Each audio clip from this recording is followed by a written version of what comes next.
C'est l'heure du sonneur. Et pour notre sonneur, évidemment, il fallait qu'on prenne des nouvelles des États-Unis avec notamment ces attaques terroristes. Et nous sommes avec Renaud Bochard pour en parler. Bonjour Renaud Bochard. Bonjour Clémence. Merci beaucoup d'être avec nous. Je rappelle que vous êtes auteur du podcast French Invaders et encore des chroniques grégoriennes. Alors, il y a eu ces deux attaques, attaques terroristes dans la nuit du 31 décembre à la Nouvelle-Orléans avec une voiture bélier, environ 15 morts au moins, de nombreux Mmh. blessés. Et puis, une attaque à Las Vegas le 1er janvier. C'est un Cybertruck Tesla a explosé devant l'hôtel Trump de Las Vegas.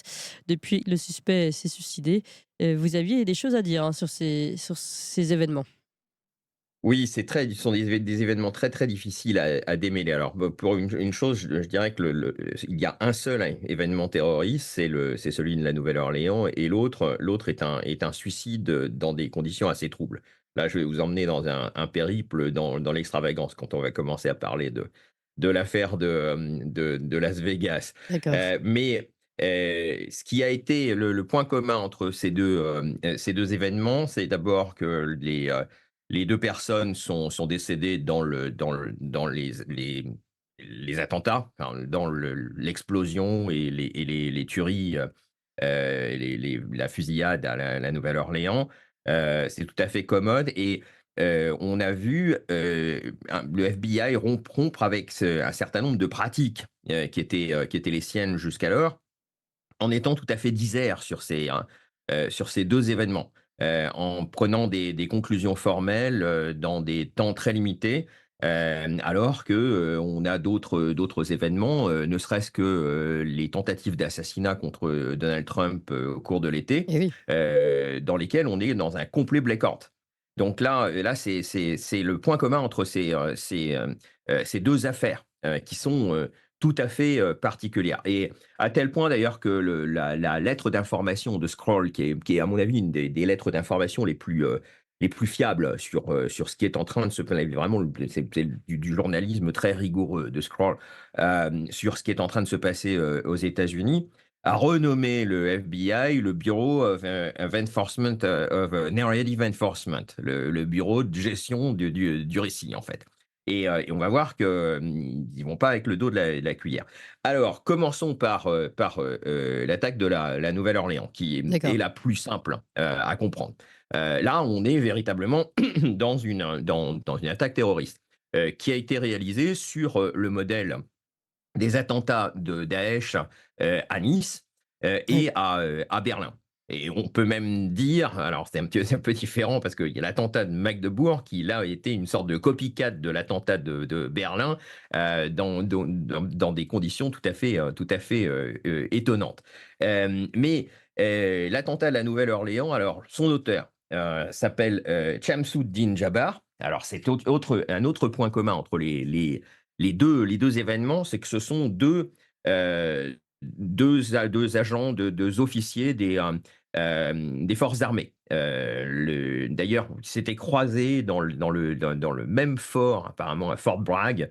Alors, Shamsuddin Jabbar, c'est un ancien sergent et officier réserviste, de 42 ans, qui avait une vie tout à fait particulière. On a appris qu'il avait eu 3 divorces. C'est aussi un des points communs entre les deux auteurs.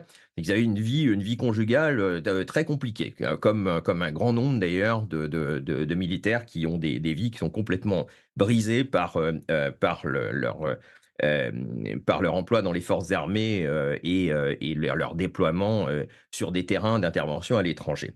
En revanche, ce qui est très intéressant à propos de Shamsuddin Jabbar, on va le nommer Jabbar, ce sera plus simple, c'est que il y a eu toute une supputation, dans les heures qui ont suivi. Alors d'abord, bon, vous avez un officier du FBI, Bah oui. qui fait une déclaration d'emblée en disant: «C'est pas un attentat terroriste». Bon, pour se rétracter quelques heures plus tard.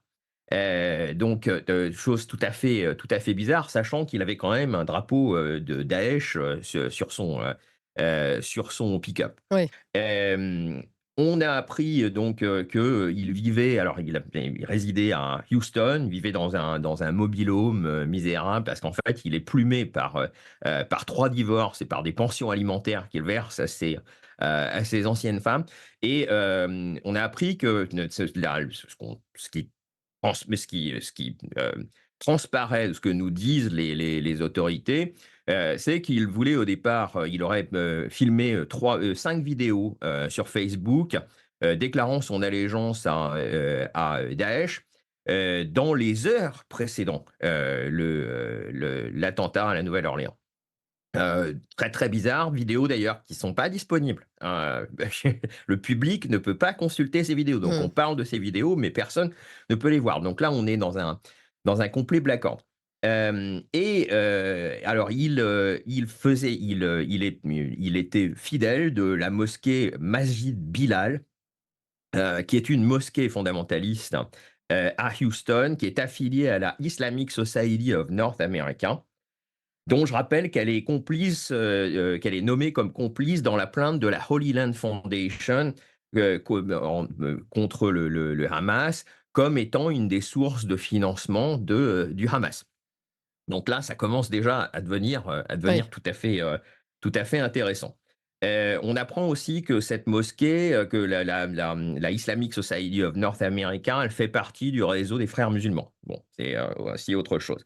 Alors c'est très bizarre en même temps de savoir que, cette personne, donc Jabbar a pu, pourquoi est-ce il est allé, à la Nouvelle-Orléans en pleine nuit, pour, faire un attentat à la voiture bélier, sur Bourbon Street, alors que, il y avait plein d'endroits, proximité de chez lui Oui.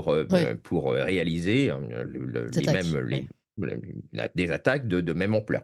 Donc tout ça est très, très, très bizarre. Vous avez ensuite la réponse, alors en même temps, après le lendemain des attentats, la réponse du CANCIAN, un American Islamic Relations, qui est une organisation musulmane aussi, qui dit qui donnait pour conseil aux membres de la mosquée, aux fidèles de la mosquée, de ne surtout pas coopérer ni avec la presse, ni avec les autorités. Et D'accord. de renvoyer la presse et les autorités vers le Council on American Islamic Relations. Donc, des choses tout à fait étranges. Et ce qui est très, très bizarre en même temps, c'est que, bon, vous avez d'abord le FBI, dans les heures qui ont suivi, qui disait probablement aider de complices, avec, un certain nombre de bombes d'ailleurs qui ont été, retrouvées dans le vieux carré. Et puis, en 48 heures, et là ça tranche complètement avec les méthodes du FBI. En 48 heures, le FBI conclut formellement, mais alors ça nous est révélé par les médias mainstream, conclut formellement qu'il n'y avait pas de complice, que Jabbar agissait seul et que le crime était 100% motivé par son affiliation à Daesh. Donc, alors là, on n'a jamais vu ça dans l'histoire du FBI, des conclusions formelles sur Oui. les motivations précises de l'attaque. Une enquête Et rondement menée, hein. ouais, c'est quand même Oui. assez étonnant. Alors que, bon, en même temps, c'est ça, alors là-dessus, le fait que la théorie du lone wolf, là-dessus, elle est cette fois-ci, dans la jurisprudence du FBI, dont bon, je rappellerai un certain nombre d'attaques, la fusillade à Las Vegas, les bombes à Oklahoma City, les bombes au Centennial Park, et puis la tentative d'assassinat de Donald Trump par Matthew Crooks, ou celle de Donald Trump par Ryan Roth, à chaque fois que le FBI conclut ces gens-là agissaient seuls. Donc là, tout d'un coup, on retrouve quelque part une sorte de jurisprudence connue du FBI, c'est la théorie du lone wolf. Euh, donc, chose très, très, très bizarre. Ce qui est important quand même Mmh. dans l'affaire Jabbar, c'est que c'est un noir américain. Donc, c'est pas du tout un immigrant ou même un descendant d'immigrants. On est vraiment dans la population noire américaine. Et c'est la chose qu'on craignait le plus. Jusqu'à présent, dans l'identité noire américaine, l'adhérence, la religion musulmane était quelque chose qui était assez performatif. Vous rappellerez d'exemples comme Mohamed Ali, Hmm. etc. Donc et là, on commence, et ça c'est quelque chose qu'on craignait depuis très très longtemps, c'est le début en fait d'une sorte Radicalisation. de Ouais. radicalisation, d'attentats terroristes qui viennent d'une population domestique. C'est aussi d'ailleurs un point commun entre les deux, c'est que ce sont deux Américains, je dirais, de souche. Hmm. C'est pas du tout des immigrants. Donc là-dessus, c'est vraiment la chose qu'on redoutait depuis très longtemps. Ça fait longtemps, et je pense que là-dessus, l'événement déterminant, c'est le 7 octobre. Le soutien sans réserve apporté à l'État d'Israël dans la répression à Gaza. Donc, quand même des tueries de masse à Gaza, Ouais. qui créent en fait un effet. En fait, là, on retrouve en fait quelque chose d'assez Qui provoque une familier, qui est que radicalisation. qui provoque une radicalisation, mais qui est aussi, et ça, on devrait les responsables, les autorités devraient le dire plus souvent, c'est que le prix à payer de l'Empire, c'est le terrorisme. Or, Ouais. là-dessus, on commence à trouver cette fois-ci, c'est un terrorisme domestique, sans doute radicalisé, sans doute en liaison avec des organisations terroristes qui opèrent internationalement, mais l'idée d'un terrorisme de la population noire américaine motivée par des considérations islamiques, par Ouais. le djihad, est quelque chose qui est un vrai cauchemar. Bien sûr.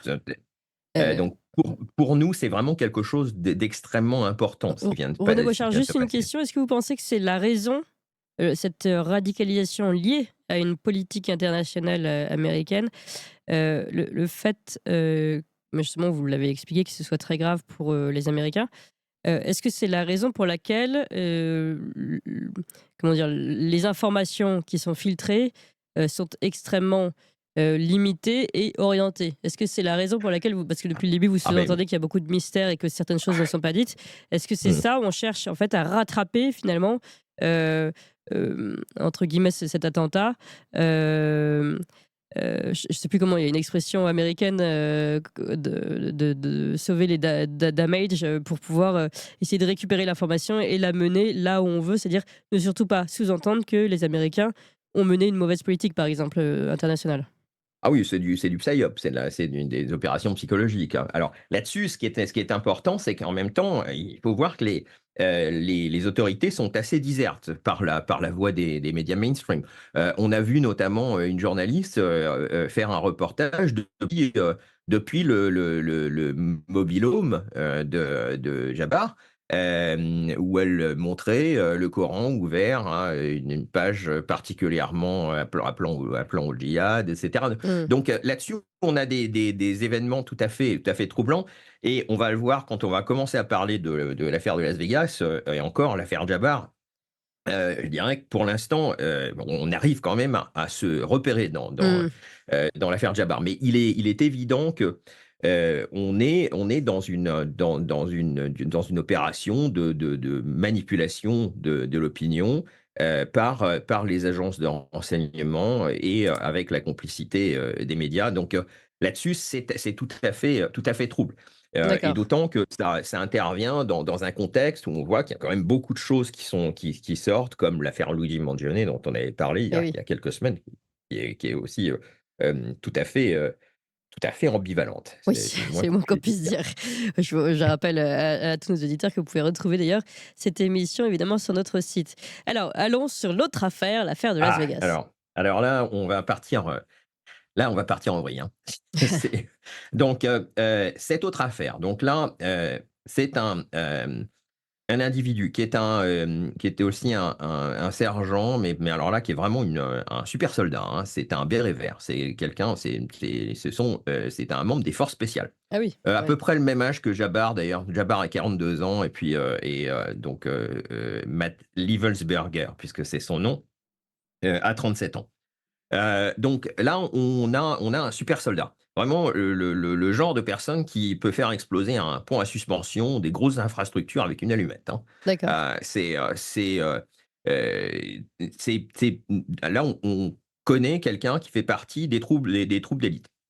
Alors, première première chose qui sont apparues à propos de Lievelsberger, heu, qui, en rapport à sa situation conjugale un peu compliquée. Alors bon, je rappellerai que Jabbar, il a divorcé 3 fois et Lievelsberger, il en est à sa 2e épouse aussi qui vient de le quitter juste avant Noël et Ouais. bon, donc Lievelsberger, on a appris que, au début, ça aurait été perçu comme étant une sorte de réaction du Trump derangement syndrome, parce que son ex-femme est très, très anti-Trump.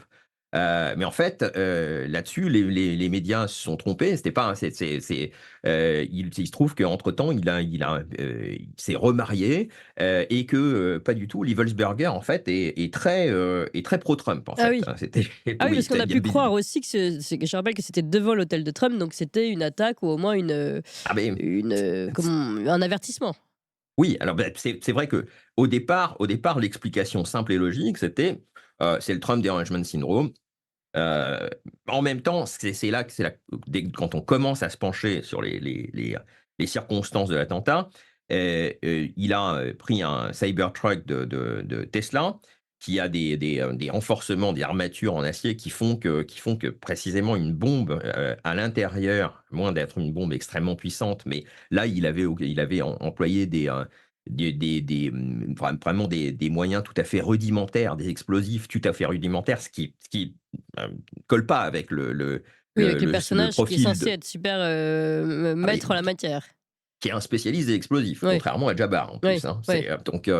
Donc là-dessus, ça colle pas du tout. Donc en plus, alors on commence alors, donc on apprend que finalement il est pas du tout anti-Trump, mais qu'il est plutôt un gros admirateur de Trump et puis on va voir. Alors là, on va retrouver des manifestes en fait, et on a plusieurs manifestes, qui viennent de Lievelsberger. Donc c'est là que ça va commencer à devenir assez compliqué. Mais pour rester sur l'attentat, donc très bizarre, quelqu'un si ça avait vraiment été motivé par le Trump derangement syndrome, qu'il se soit fait sauter, dans un camion mal choisi avec Ouais, des explosifs rudimentaires. On apprend au dans moment où il y a les jours personne en qui plus, donc finalement au il ne moment où il y touche a personne, ouais. au moment où il y a personne. Ah Mmh. bon, alors en fait, on retrouve alors ce qu'il y a parce qu'on retrouve le corps calciné de Lievelsberger dans le véhicule. Étrangement, quand même, on retrouve, heu, intact ou presque intact, son permis de conduire Ah oui, qui permet de identifié. l'identifier. Ça Donc c'est oui, ça je c'est bien rappellerai pratique, oui. c'est tout à fait pratique. Je rappellerai quand même un permis de conduire en plastique qui bizarrement n'a pas fondu Mmh. dans le bon, On n'avait pas eu le même cas pour le 11 septembre d'ailleurs, on avait bien retrouvé de certaines cartes d'identité, non? Je me rappelle plus. Il me semble qu'on, oh, je me rappelle on a plus, mais l'impression que parfois il y a des cartes d'identité qui sont retrouvées bon, assez facilement. c'est tout à fait commode. Donc là, on retrouve mais il faut savoir que le corps, enfin, il va y avoir une identification par ADN, mais pour l'instant, on n'a pas de confirmation que le corps calciné retrouvé dans le véhicule était bien le corps de Matt Lievelsberger. Donc il avait loué cette voiture, dans le Colorado, d'ailleurs à 3 kilomètres de là où ma femme se trouve en ce moment, puisque c'est là que mon épouse habite mes beaux-parents habitent à Colorado Springs et il avait loué, mais vraiment à Monument près de Colorado Springs, donc pour aller à Las Vegas. Hem et puis, alors ce qu'on a appris depuis, c'est qu'en fait, alors sa seconde épouse l'avait, quitté, la veille de Noël, heu, au motif de ses multiples infidélités. On apprend qu'il a envoyé des textos à plusieurs de ses anciennes petites amies disant que dans le Cybertruck de Tesla, il se sentait comme Batman. Ah oui. D'accord. Euh, et puis surtout, alors c'est là que ça devient, c'est là qu'on commence à rentrer dans l'extravagance. Il y a un podcast d'un ancien Navy SEAL et contractant de la CIA qui s'appelle Sean Ryan. Bon. Euh, qui a invité un ancien agent des troupes d'intelligence qui s'appelle Sam Shoemate. Et Sam Shoemate dit avoir reçu un email de la part de Burger, qui est une sorte de manifeste, en fait, de Burger, dans lequel, alors là, mais accrochez-vous, Clémence, dans lequel Burger lui dit qu'il était en fuite vers le Mexique, poursuivi par des agents du FBI et du Department of Homeland Security. Et on retrouve des développements tout à fait bizarres sur le fait que Burger pense que nous sommes en train d'assister à une invasion. Vous avez entendu parler des drones dans le ciel Oui, du oui, New oui. Jersey. Donc, que nous sommes en train d'assister à une invasion chinoise via des drones au-dessus au-dessus du sol, dans le ciel américain, des drones chinois qui seraient dissimulés par le gouvernement fédéral. Bon, alors déjà, première chose tout à fait étrange. Oui. Et puis deuxième chose tout à fait étrange, il dit qu'il est en fuite parce qu'il a des révélations à faire. En fait, il se prétend comme étant une sorte de whistleblower. Il a des révélations à faire sur des massacres commis par les forces armées américaines en Afghanistan en 2019, auxquels il aurait participé. Euh, donc, des frappes dans la province de Nimrouz, en Afghanistan, qui auraient été des frappes sur à peu près 125 bâtiments. Et le même Shoemate, qui est le destinataire de cet email, dit que lui aussi, il est en train de se cacher parce qu'il est, soi-disant, poursuivi par des agents du FBI, etc. Bon, tout ça est Alors, on a du mal à complètement... démêler, oui, c'est ça, le vrai du faux. Non, mais qu'est-ce que... Alors, bon, là, on retrouve maintenant les drones chinois, les crimes de guerre en Afghanistan. Je dirais que tout ça est trop beau pour être vrai, encore une fois. Là, on retrouve un peu le caractère énigmatique du manifeste. Et en plus, quand on lit le caractère énigmatique du manifeste de Mangione, mais en plus, quand on lit l'email de Liebesberger, on a l'impression que ça a été rédigé par une intelligence artificielle. Et là-dessus, ce qui est encore plus, alors là, on commence à vraiment, là, c'est là que vraiment cette affaire va sans doute alimenter un grand nombre de théories du complot, parce que le FBI fait une déclaration de presse dans la foulée dans la foulée de la diffusion de ce podcast, dans lequel le FBI dit non, on pense que le Burger est bien l'auteur de ce manifeste. Là, tout à fait. Encore une fois, le FBI qui rompt avec ses techniques plutôt de garder sous couvert, de garder une confidentialité Oui. absolue sur les enquêtes en cours. Bon, donc on apprend qu'il serait l'auteur du manifeste. Et puis, donc vraiment, dans cette affaire, ce qui se passe, c'est qu'on a vraiment l'impression quand même que le gouvernement est en train de se jouer de nous. Alors, ce serait Mais quoi la alors, vérité sous cette nouvelle psyop, en fait, parce qu'on a du mal à comprendre. Qu'est-ce qui se serait vraiment passé, à votre avis? euh, là-dessus,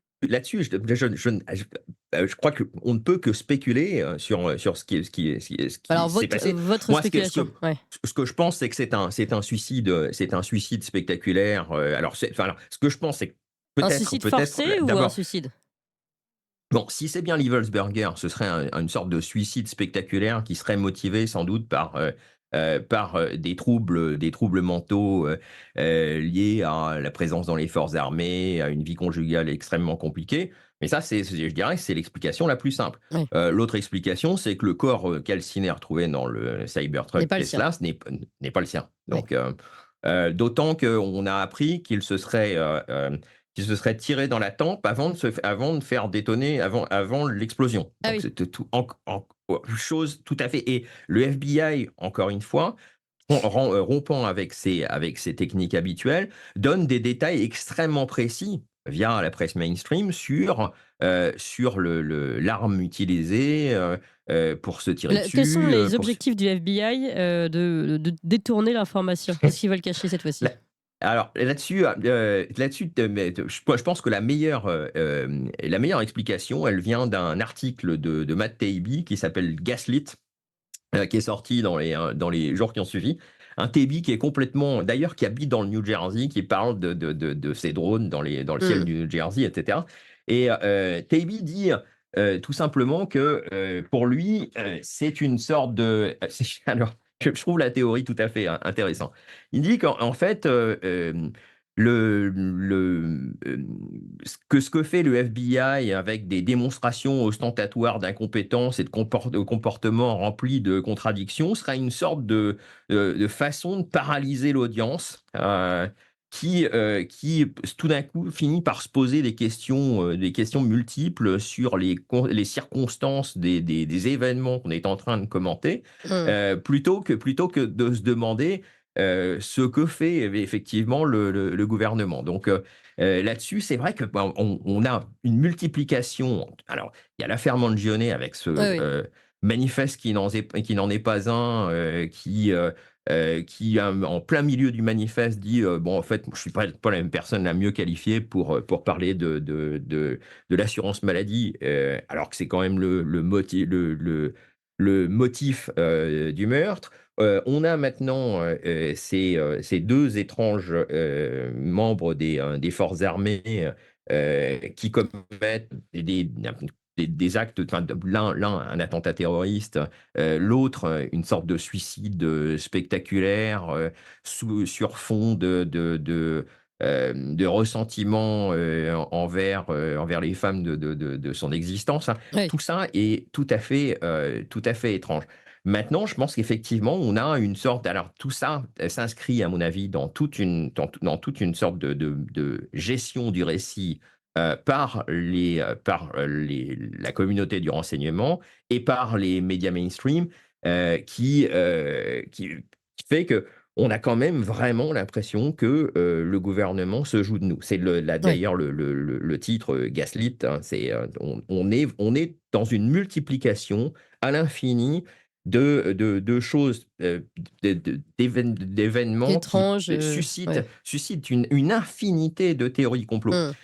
Il y a une théorie qui circule aux États-Unis selon laquelle lorsque les autorités disent la vérité, si vous avez un certain nombre de théories du complot qui se développent, on y met fin assez rapidement.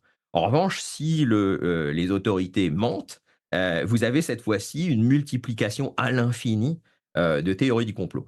Donc, moi, Mmh. je pense qu'effectivement, nous sommes dans un mensonge institutionnalisé de la part de toutes les institutions, et à commencer par la communauté du renseignement, qui maintenant, je crois que c'est tout à fait étrange, parce qu'en même temps, là, on a l'impression qu'ils sont complètement, Ouais. constamment pris la main dans le sac.